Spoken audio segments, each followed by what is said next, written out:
We're going to Cuba. Many U.S. citizens believe that they are not allowed to travel to Cuba because of President Kennedy's 1962 travel ban and embargo. But we know better. Although the embargo still stands, in 2016, President Obama lifted some of President Kennedy's travel restrictions by authorizing 12 categories of permissible travel. The most popular category is support for the Cuban people. This simply means that while we are in Cuba, we will patronize and support privately owned businesses and entrepreneurs and try to understand and support the Cuban culture, past and present.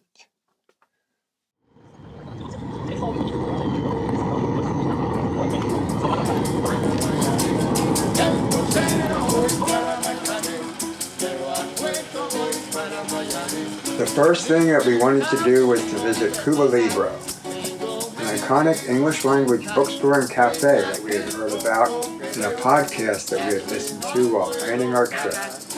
Once there, we were lucky enough to meet Connor Gorey, co-founder of Cuba Libro. Hello from Havana. Hi there, I'm Connor Gorey. I am a journalist here in Havana. I cover the health system. I write books about Cuba. 10 years ago, I opened what I wanted to be a cooperative that wasn't possible in the economic model at that time. Cuba Libro, which is the project, it's the only English language bookstore coffee house in the country, is now a local development project, which is a new and exciting economic modality in Cuba that no one's writing about, no one's talking about, but it is the future. Go to Google, you can see what we've done. We have a website, we're on all the socials. We are here every day creating a happy, fun, affordable, alcohol-free space for our community and beyond. Now we're going to explore Havana.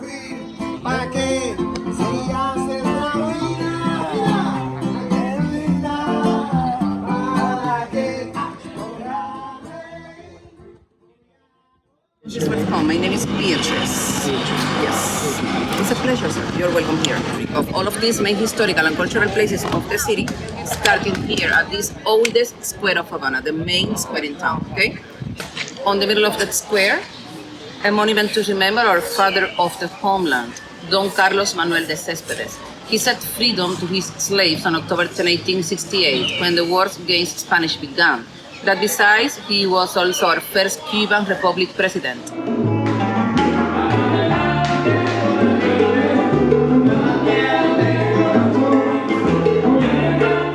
Havana is a living museum for classic American cars.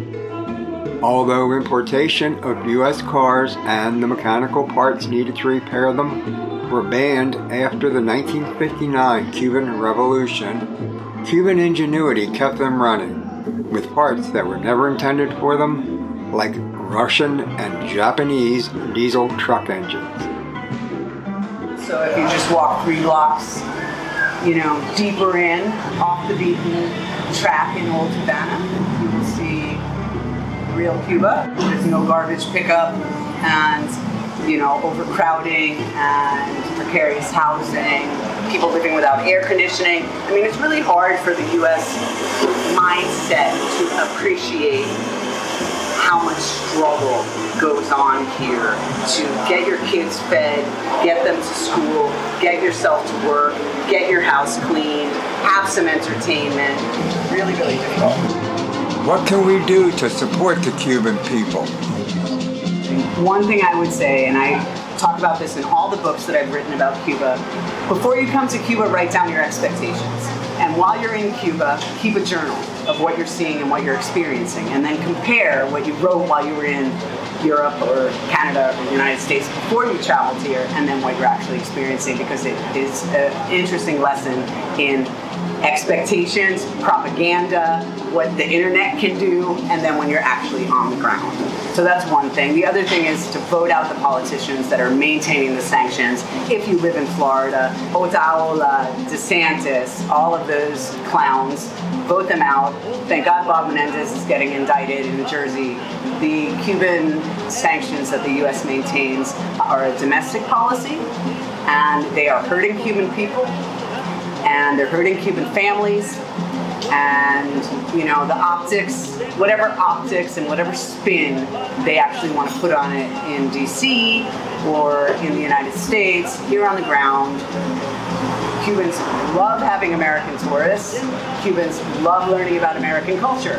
We have a free English language program that pairs up U.S. students from the university that are studying at the University of Havana with Cubans. We had tripled the interest this semester by Cubans for a lot of different factors, but the opportunity to be able to spend a semester being tutored by a U.S. student, learn about U.S. culture, learn the U.S. accent, learn U.S. slang, that's a great benefit. And Cubans, I mean, you guys have experienced it, I'm sure, so it is very easy to come here.